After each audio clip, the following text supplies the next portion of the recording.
Is massive. The U.S. president says if Canada doesn't crack down on drugs at the border, he'll invoke tariffs, crippling the economy. So the Prime Minister has promised to act, including cracking down on money laundering. According to a Canadian Police Intelligence Service, as much as $113 billion was laundered through Canada last year, much of it by the nearly 100 organized crime groups that produced fentanyl in this country. Legislation has simply not kept up with the way this space has evolved over the last 25 years. It's just not been a priority for the government. Experts say criminals are drawn to financial rules that are more lax compared to the U.S. There's less oversight, so they can more easily hide dirty money. Even if you get caught, the penalties are relatively minor. Even before Trump's threat, Ottawa proposed larger financial penalties for companies that don't follow anti-money laundering laws.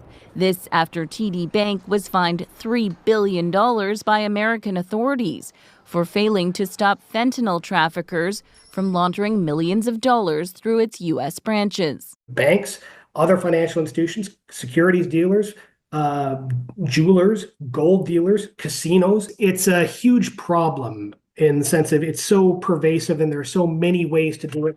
Michael Ecclestone helps businesses monitor suspicious financial activity. He says there are big gaps in how Canada deals with money laundering compared to the U.S. A lack of resources and a lack of focus is the amount of prosecution. Canada has pledged to launch a joint strike force with the U.S. to combat money laundering. The federal government has also promised to create a financial crimes agency to boost enforcement, but that's almost 3 years overdue. Nisha Patel, CBC News, Toronto.